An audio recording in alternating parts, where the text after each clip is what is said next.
Welcome and thank you for standing by. At this time, all participants will be in a listen-only mode. During the question and answer session, you may press *1 on your touch-tone phone. I'll now turn it over to your first speaker, Michael Grossman. Thank you. You may begin. Thank you very much, Anna. Good morning, everyone. Good afternoon to those of you in Europe. On behalf of my colleague, Dina Vulpes, I'd like to welcome you to the second of our two webinars this week on REACH. These webinars are brought to you by the U.S. Commercial Service offices in White Plains, New York, Northern New Jersey, our U.S. mission to the European Union in Brussels, and partner organization ICF International. Before we get started, let me go over some technical information. The audio portion of this webinar is on listen-only mode. If you're having any trouble logging onto the website, you can press *0 now or call the conferencing service technical support at 800-857-8777, option 3. Again, 800-857-8777, option 3. Today's topic is Communication Challenges, CLP Transition and Supply Chain Compliance, featuring presentations by Flavie Guerin of our Commercial Service Office at the U.S. Mission to the EU, Dr. Candace Prusowitz of ICF International, and Georgine Adams of EHS Strategies. The webinar will run approximately 90 minutes total. After all presentations are complete, we'll open up for questions. You'll be prompted by the operator if you'd like to ask your question verbally for all to hear. This method offers the opportunity for clarification or short follow-up if necessary. If you'd like to write out your question instead, you can do so at any time using the Q&A tab at the top of your screen. Only the webinar leaders can see your questions, which will be relayed verbally to the presenters.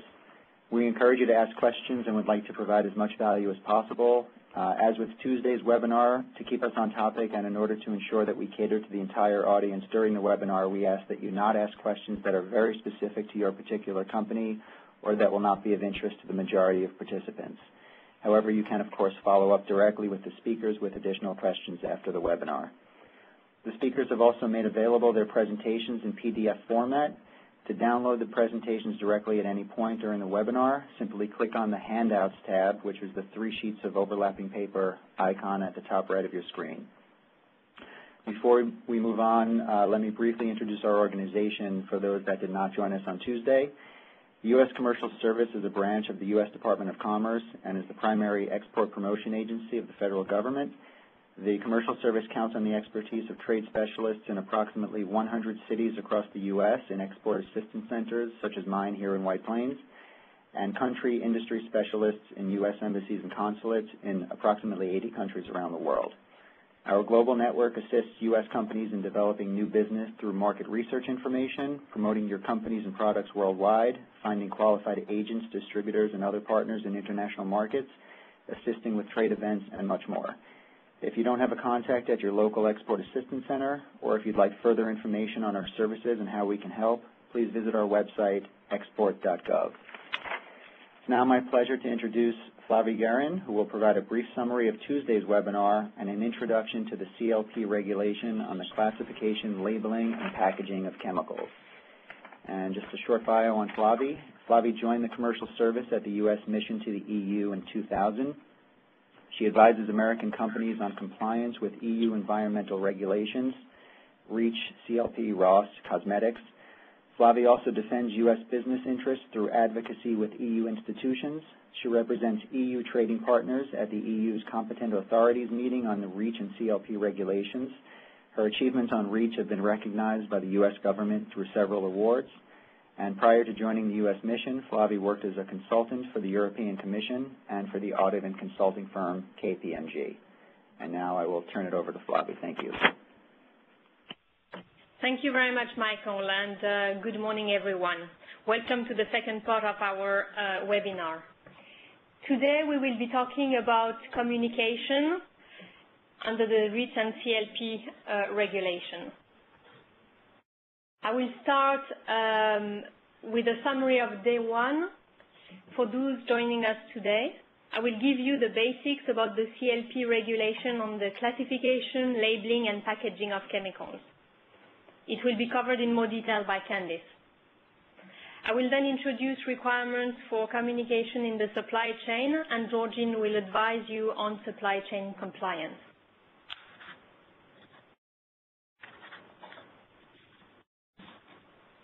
On Tuesday, we talked about REACH, the chemicals regulation, and the upcoming deadline of 2013. We went through the registration process for all chemicals above 1 ton per year per manufacturer or importer. Registration is per legal entity. Registration must be done by an EU-based company. If you don't have a presence in Europe, you can appoint an only representative. We covered the role and duties of only representatives in detail on Tuesday. And we talked about the different roles in the supply chain and the importance to know who is doing what in the supply chain. REACH 2013 is the deadline for substances above 100 ton. We covered a lot of REACH jargon like SIEF, lead registrant, letter of access, chemical safety report, Euclid 5. And Mike Penman, our speaker, discussed how to prepare and submit a dossier to ECHA, the European Chemicals Agency. It can be complex, so it's important to start preparing early. Mike reminded the REACH principle of no data, no market. Registration, he said, is your license to operate in Europe. We also talked about requirements for articles, the finished products. If they contain a substance intended to be released, then it has to be registered. If they contain a substance of very high concern, the so-called SVHCs, it must be notified to ECHA and communicated to your customers. CLP. CLP is the new regulation on the classification, labeling, and packaging of chemicals. CLP implements the UN system of classification and labeling in Europe. It replaces the existing chemicals regulation, the Dangerous Substance Directive, the DSD, and the Dangerous Preparations Directive, the DPD. And that will be done by 2015. And during this transitional period, both classification systems will apply CLP and DSD. And Candice, in her presentation, will cover in detail the different CLP deadlines until 2015.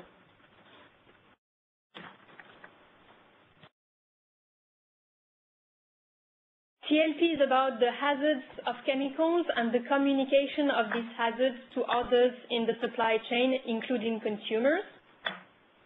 You should classify, label, and package substances and mixtures according to CLP. And to get started, you can use the guidance on CLP, which is available on the ECHA website. And Candice will explain how to classify your substances and mixtures according to the new criteria and how to label them accordingly.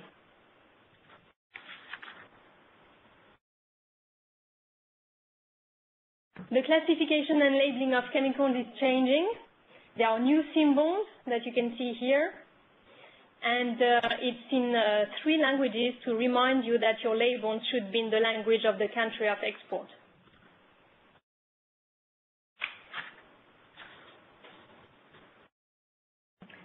Notification of classification and labeling. Well, all hazardous chemicals, whatever their volume, and chemicals that need to be registered under REACH must be notified to the classification and labeling inventory. It's a database run by ECHA. The agency wants to know the classification of substances placed on the EU market and also to ensure consistency of classifications. And again, Candice will explain when and how to notify ECHA. Notification has to be done by your importer because the only representative has no role in CLP. The classification and labeling inventory will be very soon publicly available on the ECHA website in mid-December actually. And so far, ECHA has received 3 million classification and labeling notifications. And a note here to say that notification on the CLP is different from notification on the REACH. For CLP, the classification and labeling of the substance must be notified to ECHA. And on the REACH, the presence of substances of very high concern, SVHCs, in articles must be notified to ECHA. Communication in the supply chain. REACH and CLP are all about communication. The main instrument for this communication is the safety data sheet. And REACH foresees communication in the supply chain in two directions. Communication down the supply chain from the supplier to the customer. The safety data sheets provide information that users need to use chemicals safely, and users must follow the safety provisions in the safety data sheet. Communication up the supply chain from customers to suppliers. Downstream users must make their uses known to their suppliers so that they are covered in the safety data sheet and also in the registration dossier.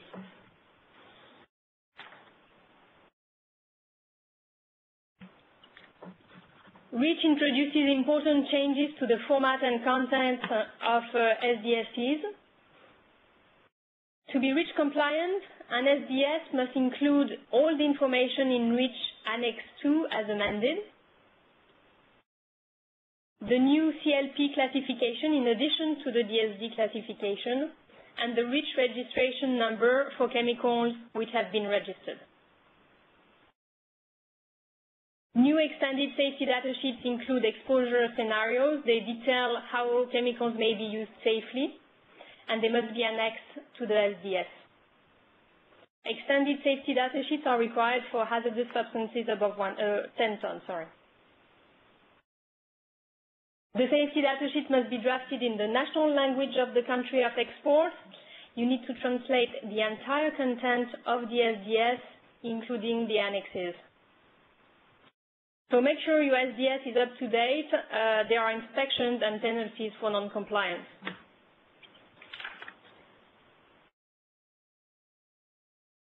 REACH also requires communication about SVHCs, the substances of very high concern. They include substances, for example, that cause cancer, and they are listed on the candidate list, which is available on the ECHA website. There is a duty to pass SVHC information down the supply chain. So if you are exporting articles containing substances on the candidate list in concentration above 0.1%, then you must inform your customers of the presence of these substances to allow safe use of the article. And this information must contain as a minimum the name of the substance. You have the choice of the format. It's an immediate obligation as soon as the substance is on the candidate list. If the request comes from a consumer, then you have 45 days and the information must be provided free of charge. So if you want more information on SVHC communication and compliance with this Article 33, you will find the guidance on substances in articles on the ECHA website.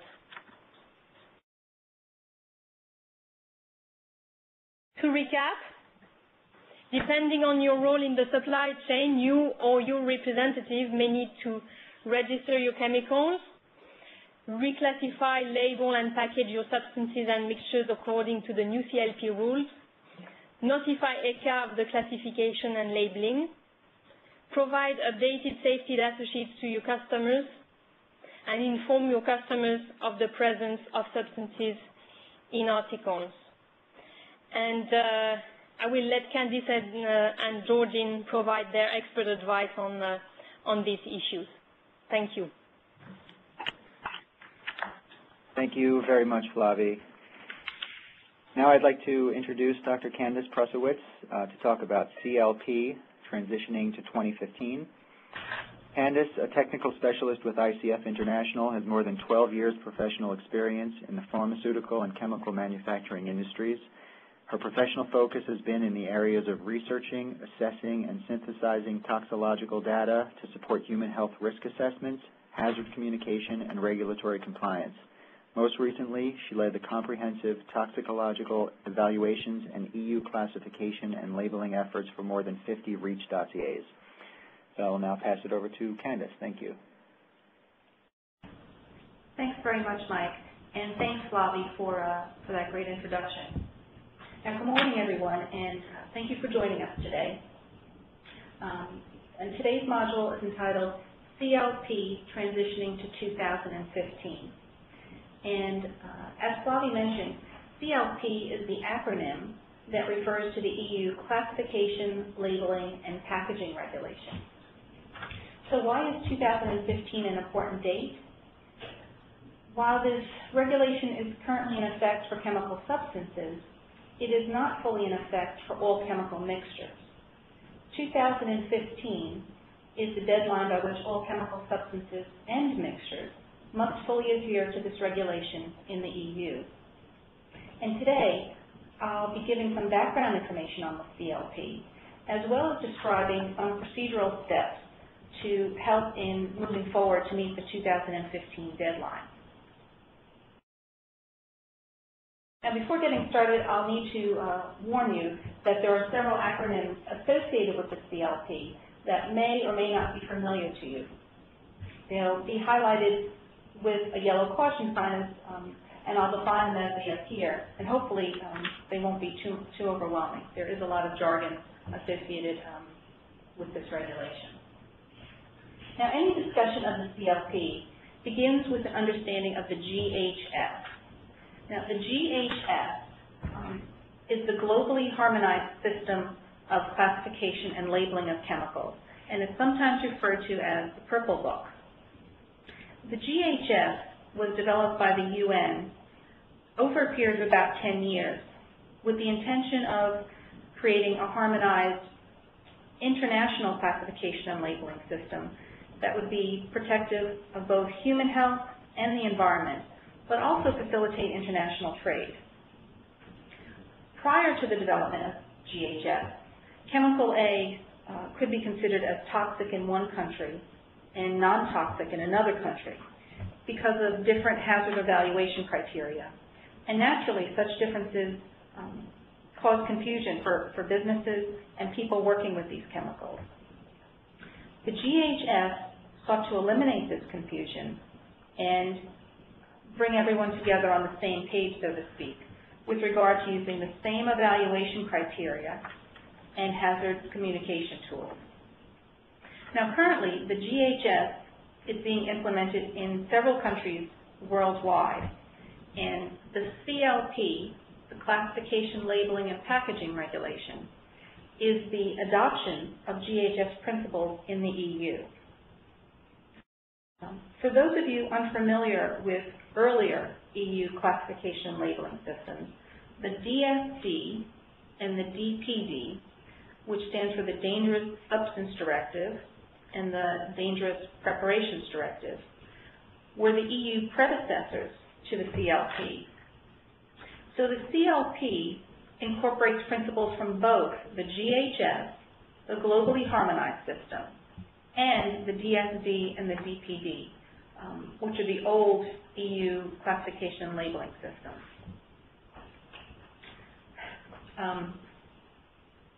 Now, this table shows an abbreviated comparison of the three classification and labeling systems.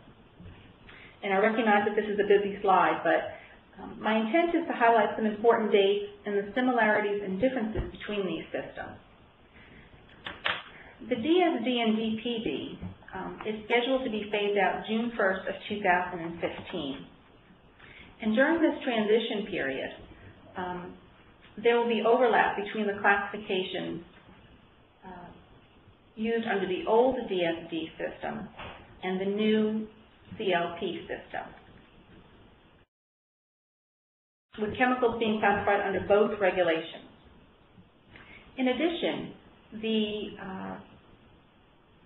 old EU system, the DSD and the DPD, and the CLP are both legally binding and enforceable, whereas the GHS, the globally harmonized system, is not. Now, the GHS is still in the process of being refined and updated, and there is a GHS subcommittee that issues biennial updates to the GHS. The fourth revision to the GHS was issued in September 8th of this year. And it should be noted that the current version of the CLP issued in April of this year, is aligned with the third revision of the GHS. Therefore, updates to the CLP typically follow from updates to the GHS. And so it's important to know what version of the CLP is in effect and what version of the GHS it's aligned with. Both the new CLP system and the GHS utilize the same basic pictograms, signal words, and precautionary and hazard phrases, which are different than the phrases used and the pictures used under the old DSD system. And perhaps the most important take-home message from this slide is shown here at the bottom in red. And the message is certain hazard endpoints not classified under the old DSG system may very well be classified under the new EU CLP system, and vice versa, because some of the quantitative classification criteria has changed. And so you should not assume that classifications will be the same under the two systems. Likewise, the CLP does not fully align with the GHS on every hazard endpoint, and therefore some classifications might be slightly different under the CLP as compared with the GHS and what you might see in other countries. Now shown here are concurrent timelines for CLP and REACH implementation. As mentioned during Tuesday's webinar, the deadlines for REACH registration are driven by tonnage requirements, whereas the deadlines for CLP are driven by whether the chemical in question is a substance or a mixture. Now, as shown, the timelines for substances and mixtures are different. CLP notifications for all substances currently used in the EU, shown here in green, were required by January 3rd of 2011. Now, during this transition period leading up to 2015, substances are required to be classified according to both the old DSD system and the new CLP system. However, they are only required to be labeled and packaged under the CLP during this time period. For any new chemicals being introduced into EU markets, the deadline for notification is 1 month after introduction onto the market. And for such chemicals, it is also necessary to label according to both the old EU system and the new CLP system. For mixtures, full conversion to CLP is not required until June 1st of 2015. During this transition time, though, suppliers have two options.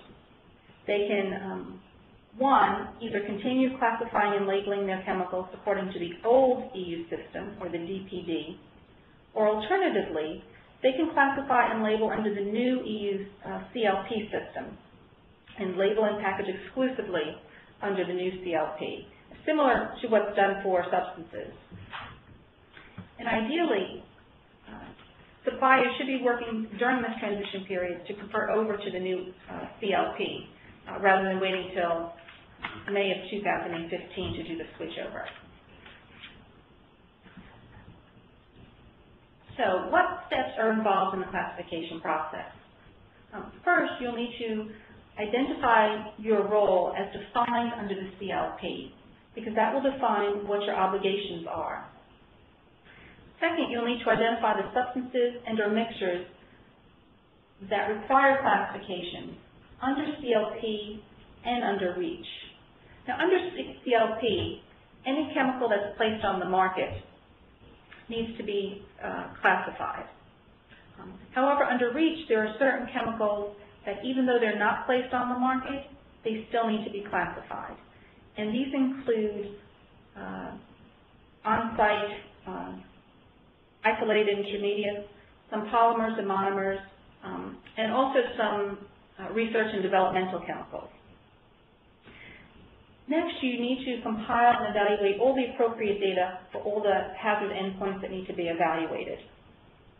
And as mentioned on Tuesday, depending on the chemical, this can be quite an undertaking, and it shouldn't be considered a trivial task. And data can be acquired from a variety of different sources, including original study reports or published journal articles, in some cases reference books. You can also use modeling data or QSAR analysis, or you can even use other suppliers' SDSs. And once the data is compiled and you've evaluated it against the CLP criteria, you would classify accordingly, according to the specific hazard categories, or hazard endpoints, excuse me. If classifications were made, ECHA would need to be notified as appropriate, and following that, that information would need to be communicated via an SDS and the label as appropriate.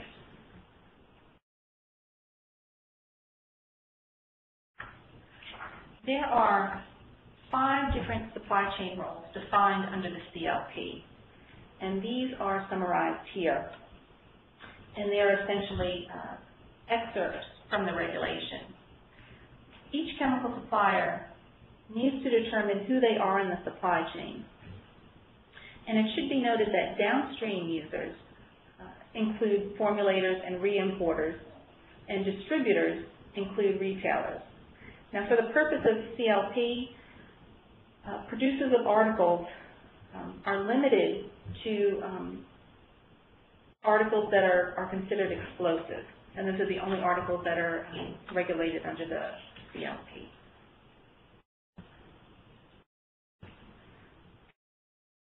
Everyone in the supply chain is responsible for classifying, labeling, and packaging chemicals according to the CLP, and for maintaining records used for the classification for up to 10 years after the chemical is removed from the market. However, the way in which they go about the classification is slightly different. The majority of the responsibility falls on the manufacturers and importers to do the bulk of the classification. The remaining members of the supply chain have the option of using the classification established by the manufacturers and importers, as long as they do not modify or alter the substance or mixture that they receive. Now, another important responsibility for supply chain members is staying updated on any new data that's generated, which could impact the classification and labeling of their chemicals. New data that's generated that's considered reliable and accurate needs to be evaluated with regard to the previously established classification to see if it confirms it or disputes it. In addition, any classifications that are made need to be notified to the classification and labeling inventory by manufacturers and importers. So what's involved in an agency notification? Well, the classification and labeling inventory, as Flavie mentioned, is a database maintained by ECHA that will list all classifications for all chemicals used in the EU. And as mentioned, the responsibility for notifying the agency lies exclusively with manufacturers and importers. With regard to what type of substances, or excuse me, what type of chemicals need to be notified, the types of chemicals that need to be notified fall under 2 regulations. Substances subjected to registration under REACH that are manufactured at greater than 1 ton per year need to be notified. But these substances are notified via the registration dossier, since the dossier contains classification and labeling information. In addition, marketed substances classified as hazardous under CLP, as well as substances classified as hazardous and included in a mixture above certain regulated concentration limits, also need to be notified, regardless of the tonnage of those chemicals. In addition, anytime a classification is updated, that would also need to be notified to the agency. So what needs to be included in a notification? Well, your identity and the identity of the substance. The classification, whether it was a self or harmonized classification, and I'll talk about that in a minute. In addition, you'd also need to include an explanation for any lack of classification. Now, when a chemical is classified, there are many different endpoints which are evaluated for classification. And not all of those endpoints are going to be classified. For those endpoints that are not classified, there are three explanations that can be provided as to why classification was not made. The first is that you had insufficient information. The second is that you had inconclusive information, meaning you had information, but there might have been conflicting data or data that was not considered reliable. The third option would be that you had sufficient information, but the information you had did not meet the criteria, and therefore the substance was not classified. In addition, you also need to include the labeling elements, which I'll talk about in a few minutes, including any supplemental hazard statements that may apply. And as mentioned, the deadline for notification of these substances to the agency was January 3rd of this past year, or alternatively within 1 month of placement on the market.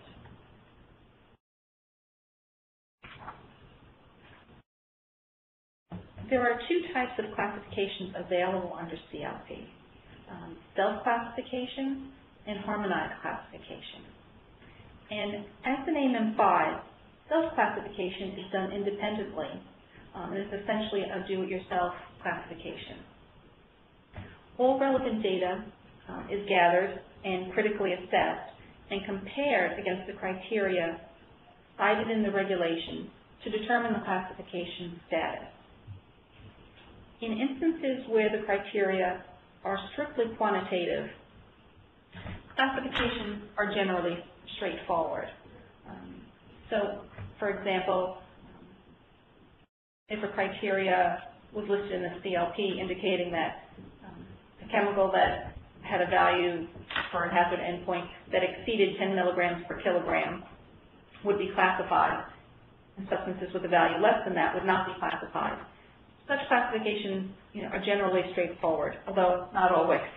In other instances where the available data doesn't necessarily match up exactly with the criteria, or where you might have conflicting data, then you might need some sort of technical expertise to establish a weight of evidence, or you might need to rely on expert judgment to support the classification that's made, or alternatively to support the non-classification.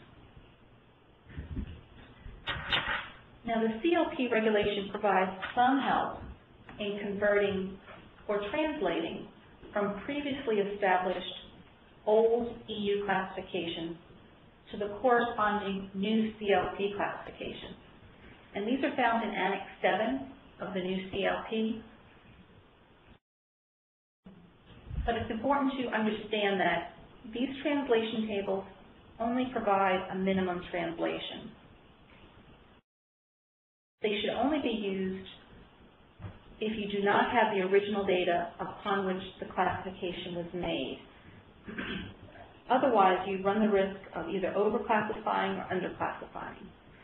So if you have the original data for the classification, that's the data you should use and compare against the new criteria in the CLP. Now, harmonized classifications are located in Table 3.1 of Annex 6 of the CLP.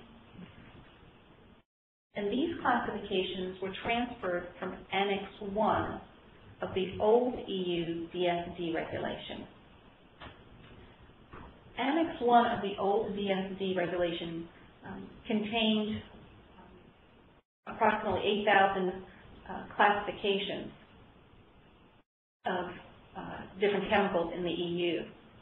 And these classifications have been transferred over to Table 3.1 in the CLP.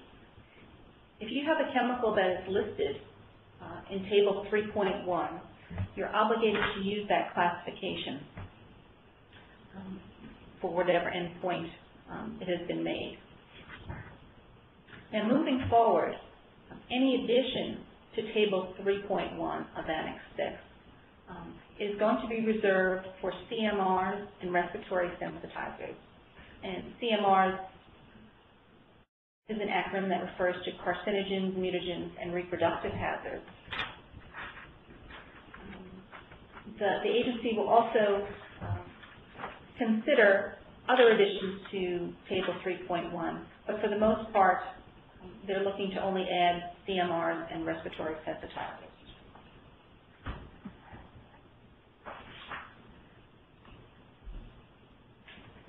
So, what sort of hazards are chemicals classified for? There are three types of hazard classes under CLP: physical, health, and environmental. And within each hazard class, there are several different hazards which need to be evaluated for classification. So there are 16 physical hazards. I think there are 10 or 11 health hazards and 2 environmental hazards. Now, within each hazard, there are categories ranging from 1 up to 4, which further describe the severity of the hazard, with Category 1 being the most severe. In addition, for certain physical hazards, different physical forms of the chemical are evaluated, whether it's a solid, liquid, or vapor. And for certain health hazard endpoints, specifically acute toxicity, different routes of exposure are evaluated. So you would evaluate an acute toxicant for oral, dermal, and inhalation routes of exposure. So once you have evaluated your chemical for all these endpoints, you would then proceed and make the classifications. But what do you do if you don't have enough data to make the classifications, or if you're lacking data? Well, under the CLP, if adequate or reliable data are not available for physical hazard endpoints, you are required to perform that testing to fill those data gaps, to acquire that data to make the classification. For health hazards and environmental hazards, if data is lacking, you are not required to perform that testing.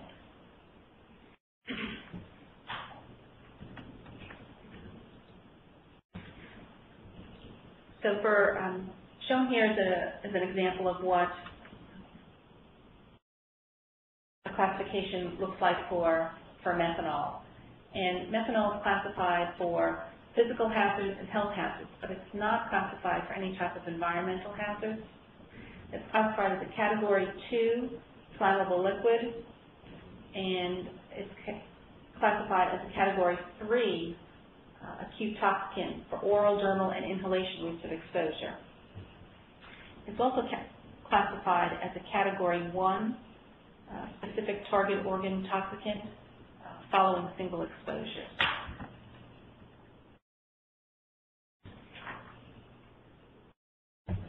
Now, classification of mixtures adds an additional level of complexity, because in many cases you will not have the data for the analyzed mixture. However, in instances where you have data for the mixture, you want to go ahead and proceed and classify similar to what you would do for a single substance.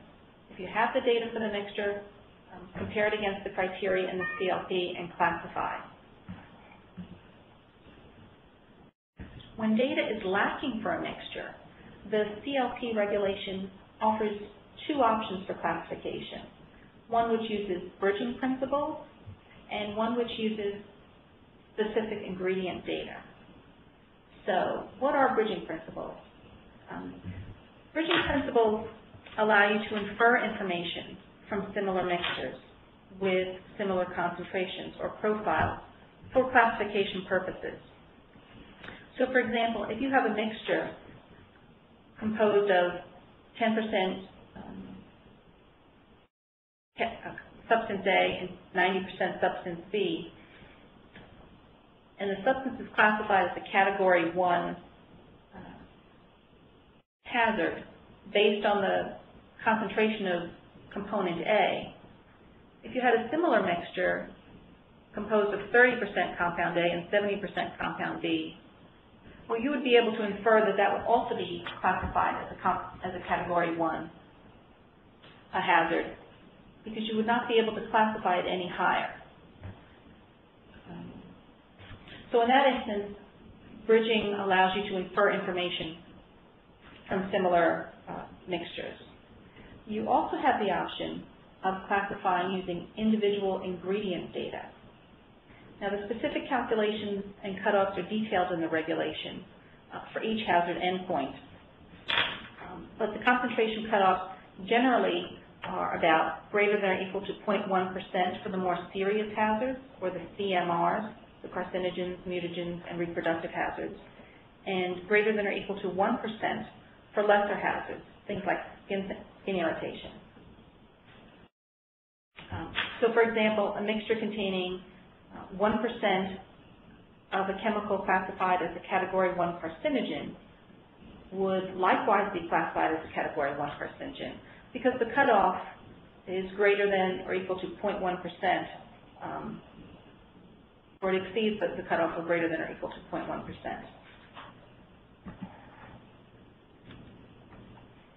Now, following classification, it is then necessary to select the correct labeling elements which communicate the identified hazards to the user. Labeling under CLP is comprised of three main elements: signal words, pictograms, and hazard and precautionary phrases. There are only two signal words used under the CLP, and these are danger and warning. And there are 9 universal pictograms, and these are identical to the pictograms used in the GHS. The CLP also uses hazard and precautionary phrases, and these are referred to as the H and P phrases. These replace the risk and safety phrases, the R and S phrases, used under the old DSD system. Now, H and P phrases are similar to the R and S phrases, but they are not exact translations. And the H and P phrases are both categorized generically, and they're included on the SIEF and on labels. Generally, all hazard phrases are included on the SIEF and on labels, although the guidance does provide some rules of precedence. And what these are some general guidelines to help you reduce the number of phrases that appear. And so you wouldn't use redundant phrases, you would eliminate those, or you would also eliminate phrases that describe lesser hazards. Likewise, you can reduce the number of P phrases that are used using the rules of precedence, because P phrases are limited to 6. You should only use 6 P phrases on the SDS or on a label. And this is generally accomplished by combining statements and using rules of precedence. In addition, there are also supplemental phrases used in the CLP, and these are referred to as EUH phrases. Now, EUH phrases do not have any counterpart in the GHS. These are carryover phrases from the old DSD that are considered as supplemental phrases under the CLP.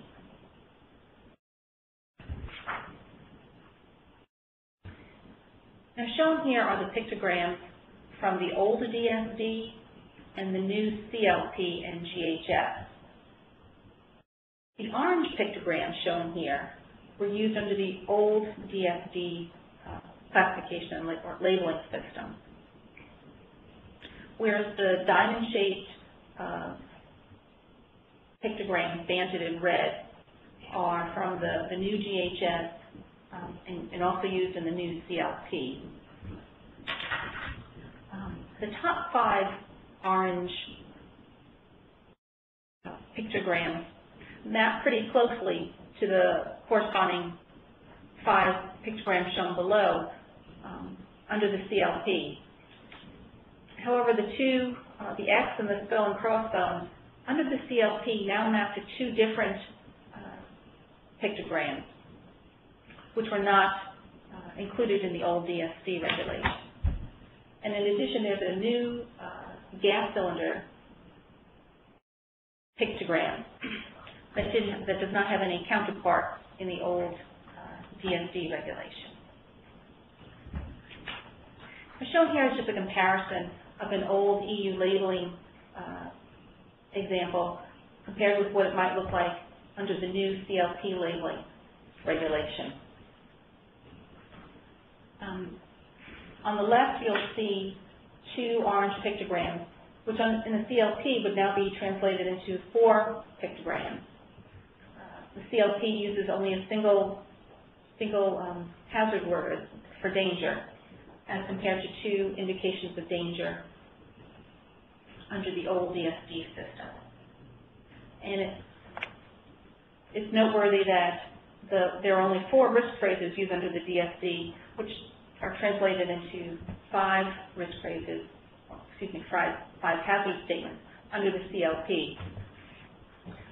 And this is because the sensitization statement under the old DSD included inhalation and dermal contact, whereas those risks of exposure are split out into 2 separate statements under the new CLP regulation.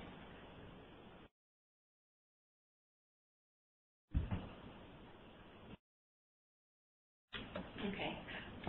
Now, the safety data sheets, which I'm sure you're all familiar with, are hazard communication tools that are actually regulated under REACH rather than the CLP. But their content is influenced by the CLP. Once a chemical is classified under CLP, the classification, including the label elements, will need to be included in certain sections of the SIEF. Now, the new regulated format will have 16 sections, which is similar to an ANSI format, American National Standards Institute format, with the only exception of sections 2 and 3 are now reversed. Section 2 is entitled Hazards Identification, and Section C is Section 16 is for other information. And as mentioned previously, both must contain the hazard classifications under both the old EU system and the new EU system until June 1st of 2015. So shown here is an example of what an SIEF might look like under the new CLP. As mentioned, both classifications under the new CLP and the old DSD must be shown in Section 2.1. You'll need to list the particular hazard, the category, and the hazard phrase. The regulation does have a provision for just listing the hazard number. Listing the phrase associated with that is optional. If it is not included in Section 2.1, the full text needs to be listed in Section 16. But I've included it here just for illustration purposes. And Section 2.2 is where you'll include the label elements.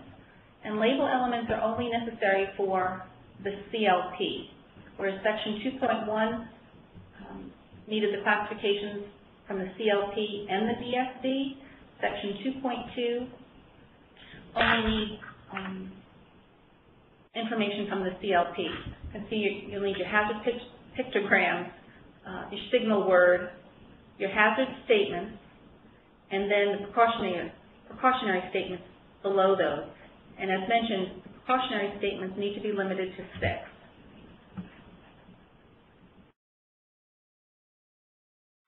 So in summary,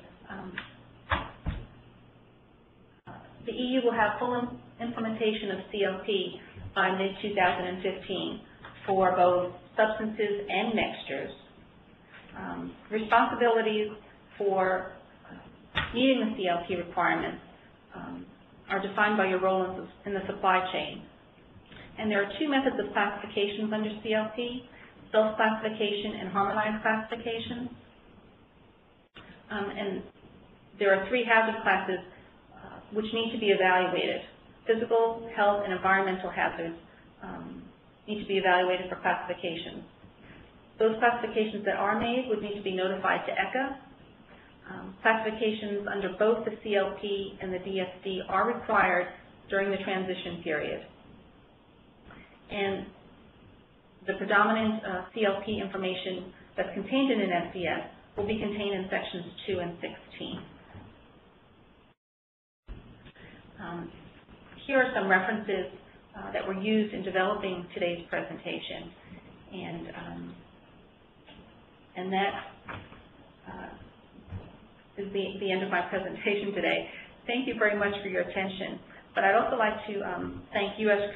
Commercial Services, Penman Consulting, and EH Strategies for coordinating and presenting this week's webinars. As Michael mentioned earlier, questions will be taken at the end of both presentations. So with that, I'll hand it back over to Michael to introduce the next presenter. And thank you very much. Thank you. Thank you very much, Candace. And our final presenter today is Georgine Adams, who will speak on protecting your supply chain. And just a quick bio for Georgine. She is the president of EHS Strategies Incorporated, a management consulting firm helping companies design practical environmental health and safety programs, specializing in chemicals risk management, compliance, and sustainability. And it's based on over 24 years at 3M in corporate product, environmental health, and safety management. Georgine teaches a course on environmental regulations at the University of Minnesota and does seminars on REACH for the Minnesota Trade Office. And I'll pass it on to Georgine. Thank you, Mike. Thanks for opening that up. I'm going to be talking really fast because I want to make sure that we've got some question time at the end. And my focus is on a lot of what was talked about by Flavie and Mike Penman on Tuesday, but with a focus on protecting your supply chain and how you can meet your customer needs and keep those sales into Europe in the face of REACH. So what I'll quickly review again the REACH supply chain impacts, and in particular focus on what your European customer wants and what he worries about, and ways you can meet those customer needs, and present some registration scenarios that you might see yourself in and how you can decide what are you going to do to be able to protect your supply chain. Here's a very simplistic supply chain diagram I'm going to use for a bit here, where there's a chemical manufacturer, their formulators who are buying from several chemical manufacturers to make mixtures, who sell it to a product manufacturer. Maybe we're talking a paint that's formulated and then coated onto a car or a toy and then goes to the end user.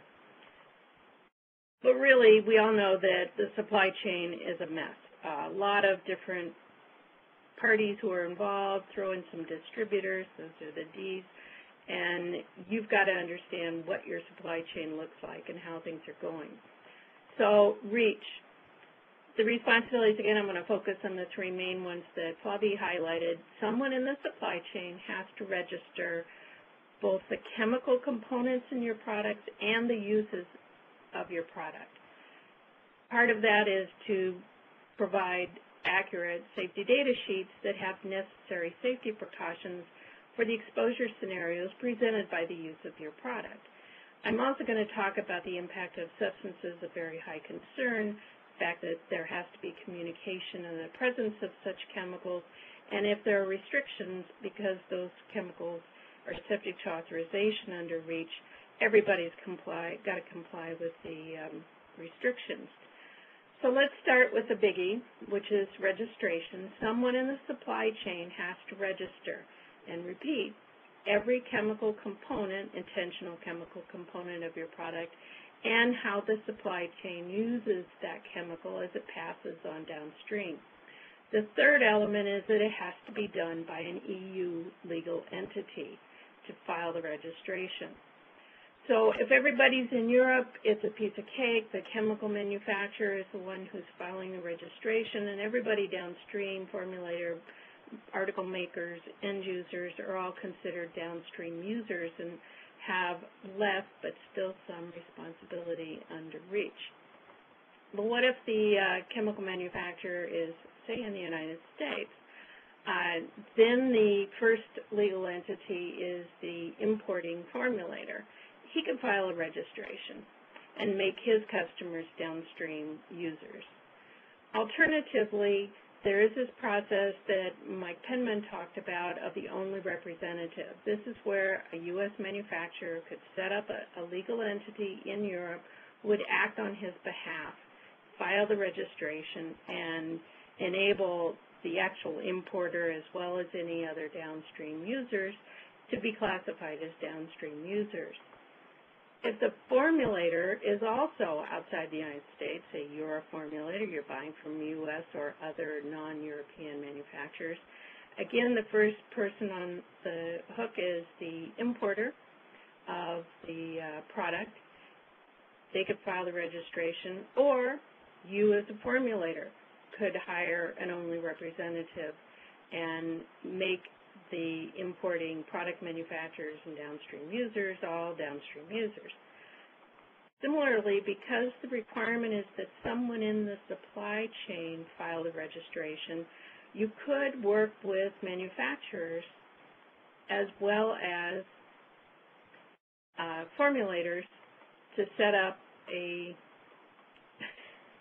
I'm being told I don't have to talk quite so fast, so I'll slow down a little bit. This one is going to be complicated. If you're a formulator, you're making a mixture, you've got multiple components, multiple suppliers of those components, maybe you make them. You can choose whether or not you're going to register each of the components through your own only representative, or whether you're going to use the manufacturer or one or more of your manufacturing suppliers to write on their only representative who's filing for that particular component. In either case, the European customers going downstream are downstream users and don't have to deal with the registration process per se. As was mentioned before by Flavie, on imported articles, if both or the whole stream of manufacturer, formulator, product manufacturers making an article sends it into Europe to basically the end user or through a distributor, the only thing that really gets caught by REACH is the need to deal with substances of very high concern. I guess I should also back up. When we're talking about articles, we're talking about no intentional release of the chemical. If your article dispenses or releases a chemical, has a nice smell to it, or a cleaning agent in a wipe, then the chemical that is released from that, intended to be released from that article, is treated just like a chemical substance as the previous scenarios. But if you don't intend for the chemicals to come out to make your product work, the big focus has got to be on substances of very high concern that are present at greater than 1%. Communication needs to occur to the downstream user, and if it's further distributed, he needs to be passing that on. And if there's more than 1 ton of that SVHC present, a notification needs to be sent by the user to ECHA, or if the use of that SVHC in an article has been registered by one of the, I should figure out how to use these dots, one of the upstream people, then it will cover and eliminate the need to do the notification. So, downstream users. They don't have to do the registration. They just need to know that the chemicals in the products they're getting have been registered by their supply chain.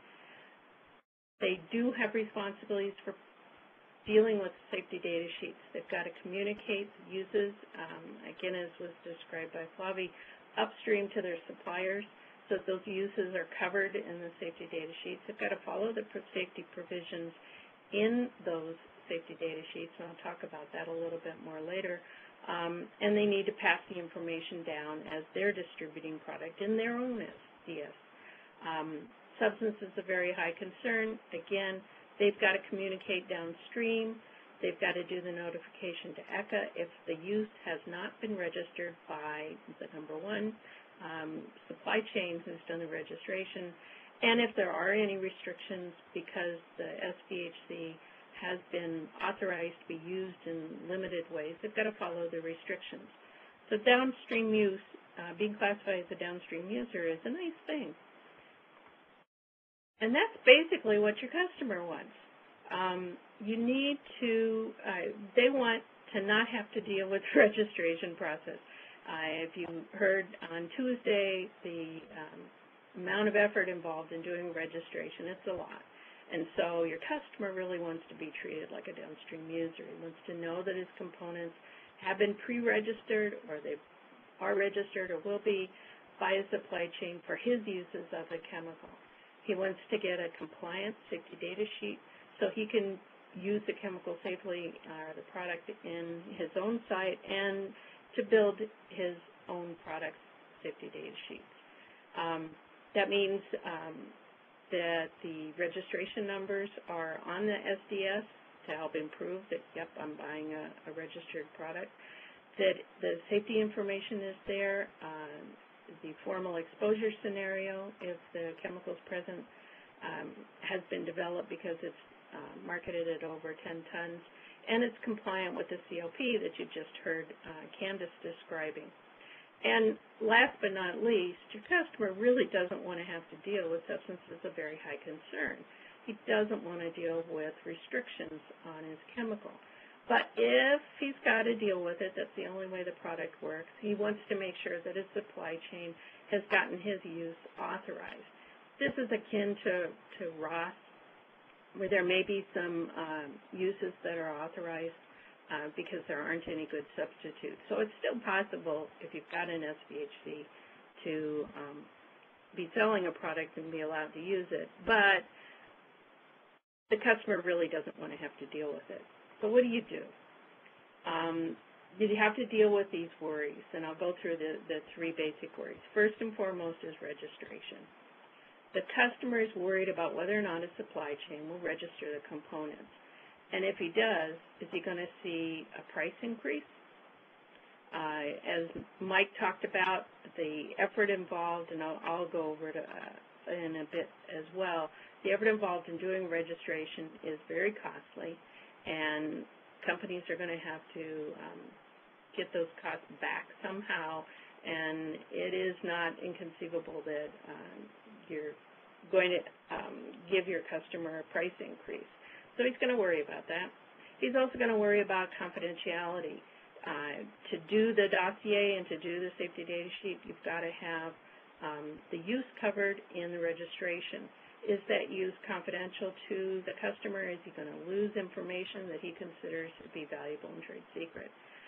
Worse, is a supply chain going to decline to register? Say, especially we're talking about U.S. companies who don't want to deal with it. That's going to put him into the position of being an importer and having to file the registration himself. Can he afford to go through all that effort? Maybe instead he'll go looking for another supplier who will register or has registered the substances in the product. Can he find somebody? Again, cost is going to be a consideration in performance. Or does he just have to stop using or selling the product? So what do you do about that? Well, your responsibility is going to be to ensure that someone in your supply chain has filed a pre-registration already, whether it was your customer, your other representative, somebody else's other representative. Did the chemical get pre-registered? I think there were on the order of 100+ thousand pre-registrations. So it may be that someone has already pre-registered. That's something you've got to find out. The other issue is whether or not the chemicals in your product will get a registration filed, or has it already been filed. Various ways that could happen.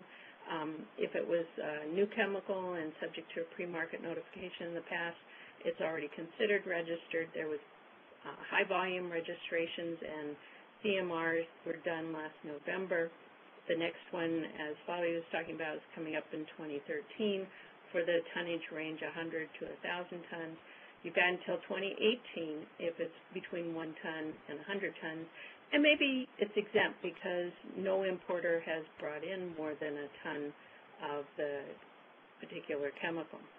Now, if none of those are the case, you really shouldn't be on the market, particularly if there's no pre-registration on file. You are probably got some issues to deal with, and I'm not going to get into those. What I am going to get into are various registration scenarios and the options you've got to comply. Let's say you're selling a registered product now. All the components, your suppliers have registered the chemicals, your product volumes, your uses are covered in their dossiers, you've got exposure scenarios that cover your product's uses in the safety data sheet, you've got an established mechanism to get the SDSs to your customers, you've got upstream and downstream communication to pick up any new volumes and uses. You're dealing with confidentiality with agreements already in place, and you don't have any SVHC, but you're watching to make sure that there aren't any new ones. Everything's going great. Congratulations. You can hang up now. Well, okay, what about the products, the components have been pre-registered, and you're pretty confident that they will be registered. You've verified with your supply chain. There is a danger people can access the chemicals that have been pre-registered on the ECHA website. That doesn't necessarily mean that your supply chain has pre-registered. You've got to check that out for each component and each supplier of chemical that you are getting into Europe. Sidebar on polymers, it's the monomer that needs to be pre-registered, not the polymer itself. Again, supply chain, you've got to be able to draw the chain to show that someone that is supplying product to you has done the pre-registration. You've got some formal, preferably commitment, that the suppliers are going to register. You've got that upstream communication going on to make sure that the right volumes and uses are covered, and you've got compliant SDS, and you're dealing with SVHC, and those pre-registration numbers are being applied. Again, pretty nice scenario to be in. Okay, how about number 3? They're pre-registered, you've found them, but some or all of the pre-registrants aren't sure they want to go through the whole mess of doing a full registration. What are your options? You can register yourself through your OR. You submit what's called an inquiry into ECHA to find out who else is dealing with that chemical. Form or join an existing SIEF to share information so that you're working with others to help defray costs on filing a registration. So that's, you can go it on your own and go through the OR to get registration done. You might be able to help your supplier register, and you'll provide some hand-holding, some consulting monies to help them get the registration. Or you can help your customer, the importer, to register. Or you can buy some time and stay under 100 tons per year, so at least you've got until 2018 to figure out how you're going to get the registrations done. You can also try and find a substitute chemical, reformulate your product so that you're using chemicals that have been registered. And last but not least, you can just withdraw from the market. Fourth scenario, the chemicals in your products, maybe one or more, are registered, but not by your supply chain. Can you change your supply chain? Can you buy the same chemical from a new manufacturer whether that manufacturer is located in Europe or a U.S. manufacturer that's worked through an OR to get the chemical registered. Or you can substitute another chemical that has been registered. You can become a co-registrant via your own OR, again, doing this registration inquiry to find out if there's somebody else out there, whether you can purchase a letter of access to get data from an existing SIEF, fill out your own specific information, do an assessment that covers your product's uses, and file the registration, because there is an existing registration that you can piggyback on. Maybe you haven't hit the market yet, so no one in your supply chain is registered. Again, the same kinds of things to consider as before. You can help your supply chain register. You can find suppliers who have registered or will be registering their chemicals. Set up your own OR and go through the process. If you haven't hit the market yet, start working on establishing the supply chain communication as soon as possible. Finding out what the uses are, the volumes, getting the tox data together, getting the SDS to be accurate, dealing with whether or not you can manage the SVHC in there. There's a lot of work to be done. Get it done well before you begin marketing, because you may find yourself triggering registration. What are the costs of registration? Again, Mike Penman went over this very well. That establishing and participating in a SIEF, does one already exist? Can you just buy a letter of access? Or can you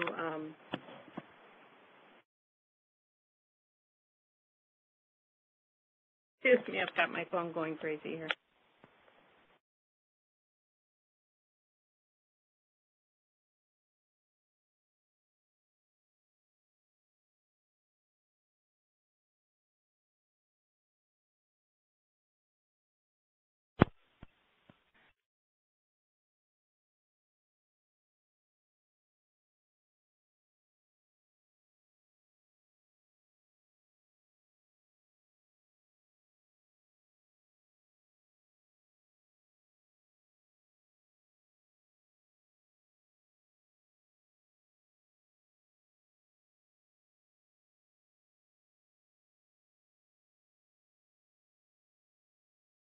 Hi, sorry about that. I think we lost Georgine. Hopeful that she will dial back in and we can get her back to finish the presentation. While we're waiting on that, why don't we go through a couple of the written questions? I don't know if Georgine would take these, or Candace or Flavi. But we have a question from Steve Haylock, I believe. Sorry if I'm mispronouncing your name, but the question is, are registration numbers required on SDSs or only recommended? Flavi or Candace, would you be able to take that?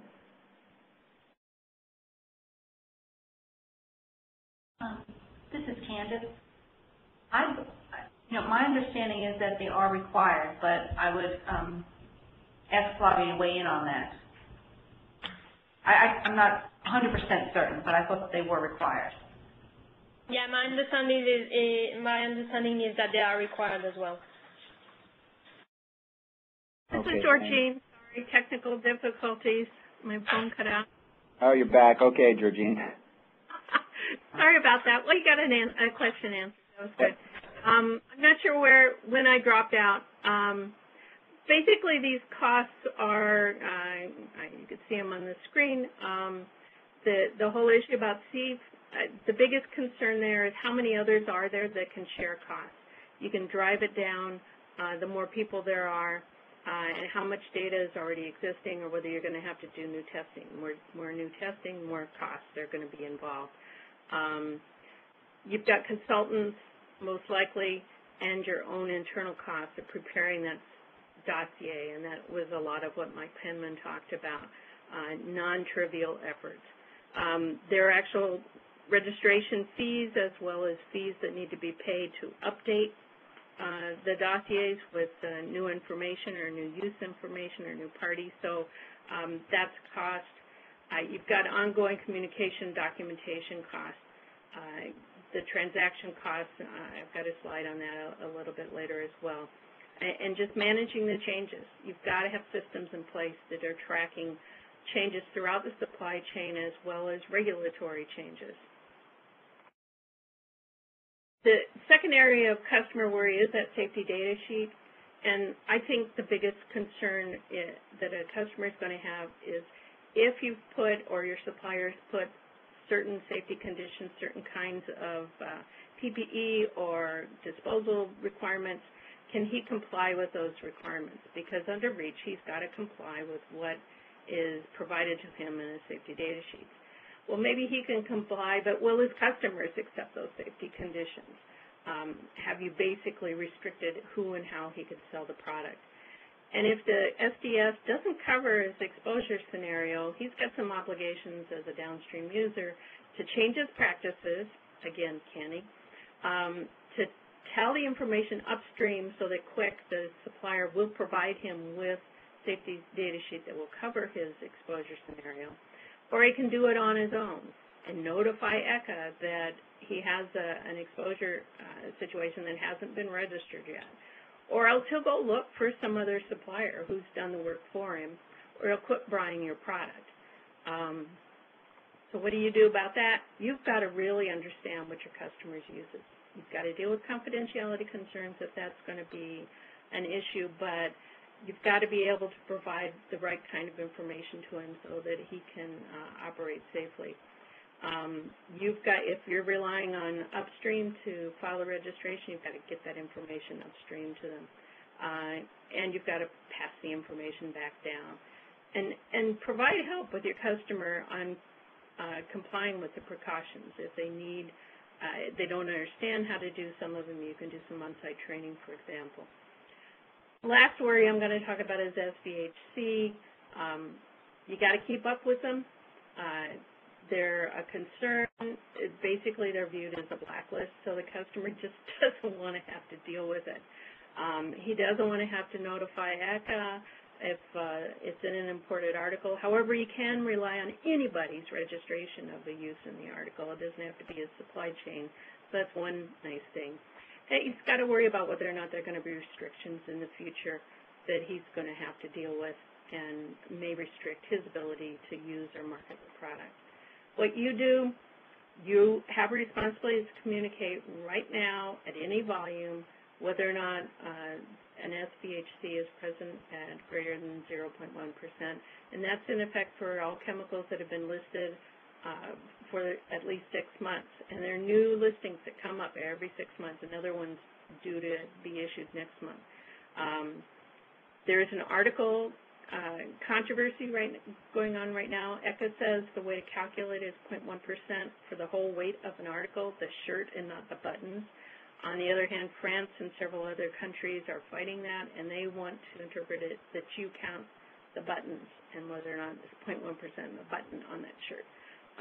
So you're just going to have to track that to see what's going to happen, watching for authorizations and restrictions, and I'm sorry to say considering substitution, because these SVHC are going to be hard to continue using. Another challenge, or overriding challenge, is information exchange. You've got to do a lot of information management. It's got to be timely. It's got to be complete. You're updating all the time. There's electronic submissions of information. You've got to keep record keeping. You've got to deal with confidentiality. And you've got to figure out how much control do you want to give away to contractors, to ORs, to SIEFs, et cetera, et cetera. So you've got to be aware of just how you're going to manage the information flows. What do you do? Well, first and foremost, understand your supply chain thoroughly. What have they done? What do they plan to do? What can they do? And I should have put on here, you've got to know what chemicals are in your product. It's amazing how many people don't, and that's your very, very first step, so that you even know what you've got to do. You've got to understand what your compliance costs and your ROI is. Do you need to change your product or your suppliers? Can you manage all the information flow that needs to take place? And for sure, you need to clarify roles and responsibilities throughout that supply chain. Who's going to do what? If you're hiring consultants, if you're hiring ORs, you've got to make sure they understand what to do. Here's some references. Everybody who's participated in these webinars can help you out. Certainly the Commerce Service and the export offices have some great information and assistance, as well as consultants like ICF and Penman Consultants and myself, but there are lots of consultants out there. That help desk that are in each country can also help your suppliers and your customers, maybe even more sophisticated than you, talk to them and see how you can work through that. And I've gone way over time, so I will stop there and allow questions, and thank you very much. All right, thank you very much, Georgine. And Georgine's email is at the bottom of that last slide there, gla@ehsstrategies.com. I believe our presenters can stay a few extra minutes past our allotted time, and I hope all of our participants can as well, so we can get to as many questions as possible. This is a pretty complex topic here. So let me get to a few of the written questions before we open it up, the lines. Question again from Steve. I believe Flavie mentioned that SDSs and labels need to be in the language of the exporter. I believe it should really be importer, or does it need to be both? Oh, I'm sorry if I was not clear. I said it should be in the language of the country of export. So if you're exporting to Germany, the SDS and labels should be in German. I hope that's clear. Okay, thanks, Flavie. A question from Terry Ingram. We make electronic assemblies that go into controls for large machines. Some of our customers have asked us to give them a list of all of the substances used in the components on the circuit boards and all of the substances used in the manufacturing process. Can there be clarification on what items need to be communicated in this instance? This is Georgine. In general, what you're seeing are customers who are worried about the SVHC. They're worried about the ones that are currently listed as SVHC, but also the ones that might be listed in the future, and they don't want to deal with them. So a lot of customers are now asking for full composition disclosure for products. You've got to decide how you want to manage that request. Whether they will accept a certification that, no, I'm clean, I don't have any SVHC, and I will tell you if any get listed in the future, but every business is tackling this a little bit differently. Thank you. Another question from Steve here. Flavie mentioned that for classification, labeling, and packaging from now until June 1st, 2015, one can either use the old system only or use the old system for classification, but use the new CLP for labeling and packaging. However, I believe Candace said we can do CLP for all. Please clarify.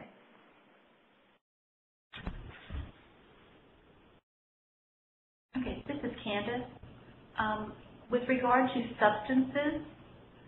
substances from now until 2015 need to be classified and labeled using the new CLP. And they need to be classified additionally using the DSD. So it's a dual classification. But labeling and packaging adheres to just the CLP. And with regard to mixtures have two options. The first is they can continue with the status quo until 2015 when they're going to have to do a switchover. But they can continue classifying, labeling, and packaging according to the old DSD. Or alternatively, they can do the same things that mixtures are doing. They can do a dual classification with the DSD and the CLP, and then just label and package under the CLP. Is that clear, or does that answer your question? person that asked is not on the line right now. We can ask them to ask verbally. Oh, Steve wrote back, yes, clear, thank you. Okay, good to go. Thank you, Candace. All right. I did see a question before from Margaret Smirglia, but that question disappeared. So, Margaret, if you want to ask the question, we should open it up now. No written questions that are showing at the moment. So, Anna, if you can open up the line, please.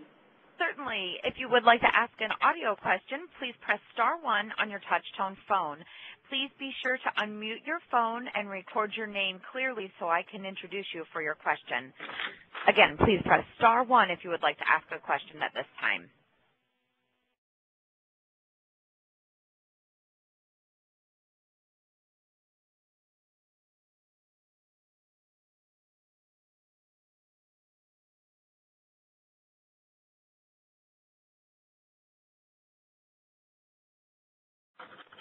Jean, I answered Okay, Mark. we have our first question. It comes from Don Decker. Your line is open.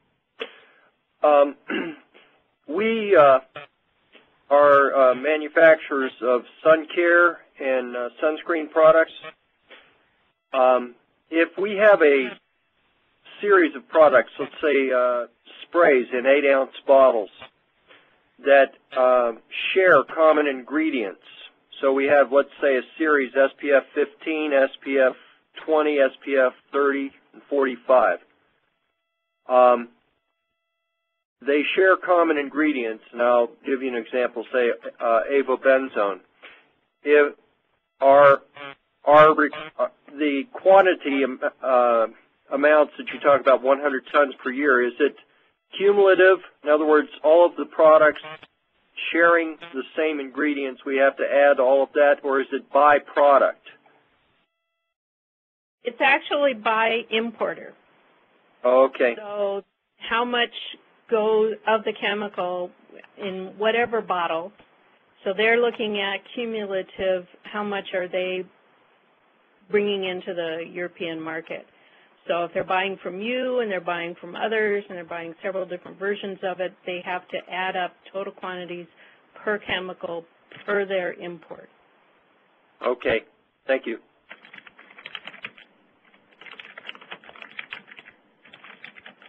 All right, our next question comes from Carl Chung. Your line is open. Oh, hi. I understand that there are exemptions in the REACH. My question would be, if the substance or mixture to be used for medical devices, so is it part of the exemption?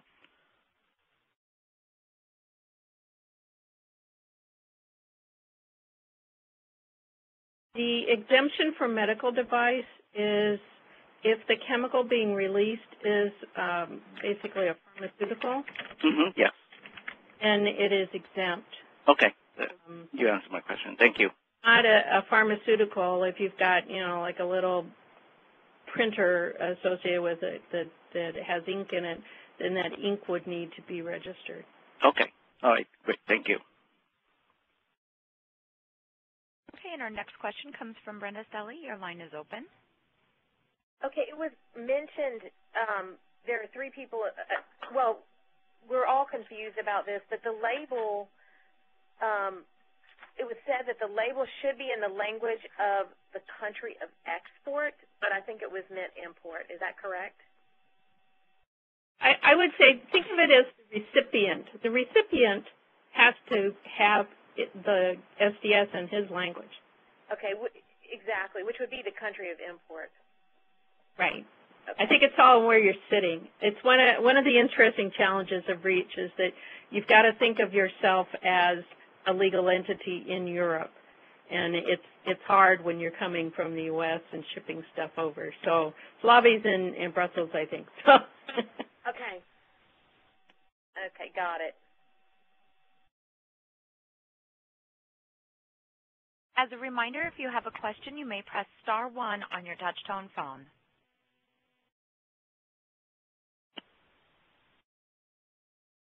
Sorry, while we're waiting to see if there are any more audio questions, another question from Steve Palak.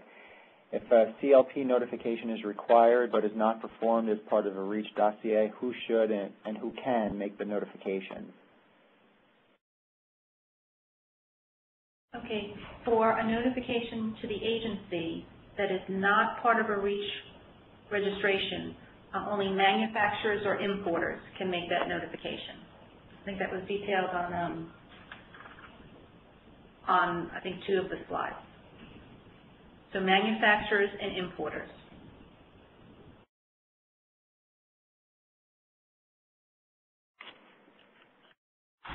And we have no further audio questions at this time. I'm sorry, Anna, no more at the moment? None more, that's right. Okay. Give one last opportunity, I guess, for anyone who wants to ask a question.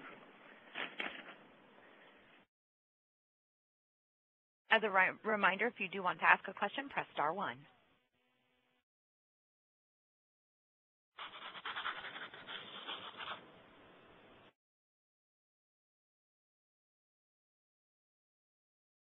Okay, nothing else, I guess, right?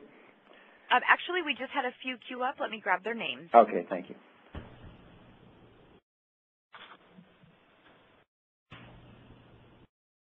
Okay, our first one comes from Kathy Hester. Your line is open. All right, I want to just be sure. If we have a paint and you go through all the CAS numbers of each component of that paint, I believe you can go on the ECHA website and look up each one of those CAS numbers to see if that component is registered already in Europe. Is that correct?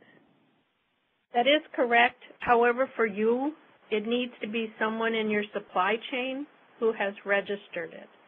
The fact that some other company registered it for their own commercial purposes puts you in, I forget which scenario I had that in, but that puts you in a position of, if you want to use their registration, you've got to use their chemical, their product. Okay, but I don't remember. I went there one time. Does it list who that manufacturer is of that product, of that component? I don't think they're listing them yet. It's a bit of a controversy right now over whether ECHA should be releasing who's registering. Flavie, have you heard any new positioning on that? I think they were going to release some of the registrations. I don't think there's the name of companies, only of substances. You need to contact ECHA to know who registered the substance. And talk to your supplier. I think that's the easiest route, is to go to who you buy from and ask whether or not they did a registration. Otherwise, you're going through this process called an inquiry, where you submit a request basically to ECHA that you are proposing to be a registrant in the future, and you want to know who else you line up with. So it's not a fishing expedition to be able to find that out. You were basically indicating you're going to be registering in the future. So talk to your supplier. Okay, so if I went through each one of our suppliers and got their registration information, put that all together, and then as far as the labels and the SDS, if you had a company that does like the authoring of the SDS and the labels, would you maybe have them go ahead and do for your product the SDS and the label that's compliant for whichever country, say Germany, for example, and submit that in with your registration? Would that help you? Because I know sometimes with labeling, it gets confusing, and the SDS. After sitting through this, it looks very confusing to me. But if you had a company that does that and they already know the regulations, and you had a sample made up and submitted that with your registration, would that help you at all, or what? I'm not sure help you. The dossier needs to include the classification and labeling that you're going to be using. Okay. Isn't that correct, Candace?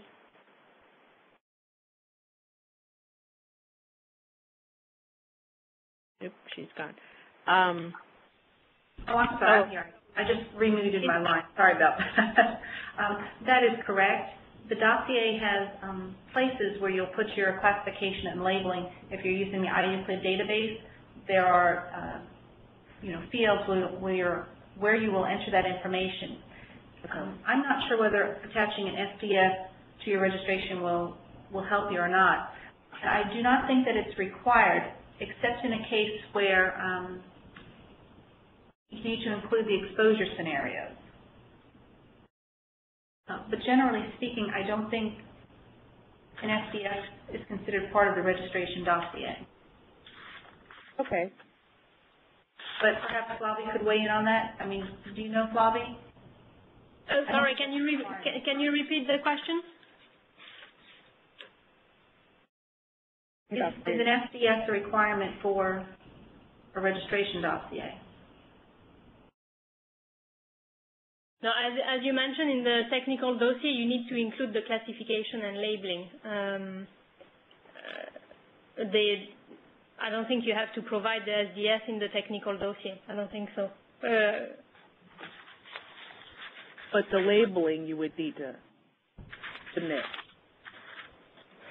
It's actually one of the aim of the SIEF that registrants of the same substance agree on the classification and labeling, and the classification and labeling should appear in the technical dossier.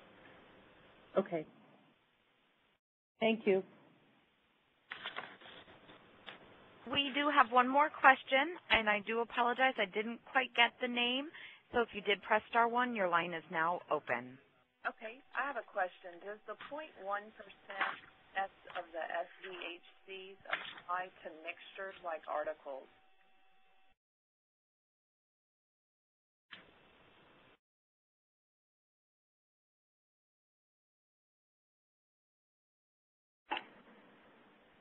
Is the question for me?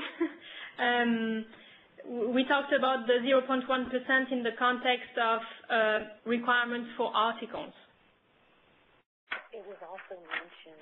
I think your question was whether or not you needed an SDS and COP for an article, and the answer is no. Unless your article presents a hazard and is releasing chemicals. But the notification around SVHC is separate from an SDS. You can use whatever tool you want to communicate that downstream. A lot of companies, I think, do use funny-looking SDS. It can be in just any kind of technical information. Okay, the question I had, it was mentioned by Candace on slide 8 when she was discussing mixtures. And my question was, does the 0.1% of SVHC apply to mixtures like articles? Or is it just for CLP? Or is it just for CLP?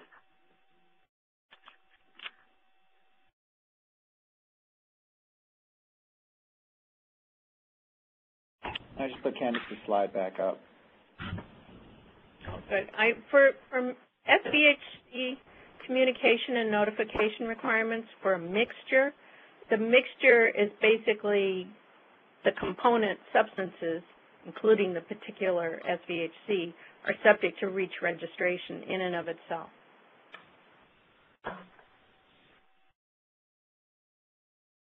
If somebody's importing a mixture and one component of that mixture is an SVHC at greater than 0.1%, it is subject to registration as a chemical substance. The fact that it's also an SVHC will be recognized if you're going through all the classification efforts in the dossier. Make sense? Yes, thank you.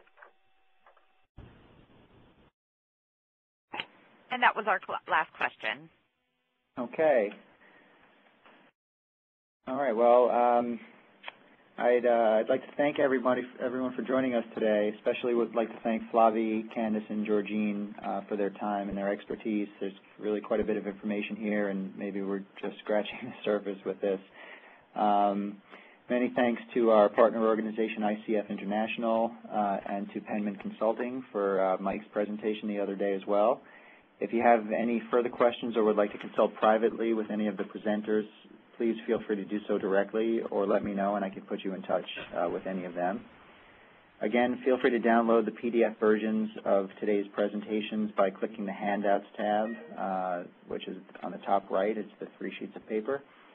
And thank you once again for your participation. Have a great day. Thank you. That concludes today's conference. You may disconnect your lines at this time.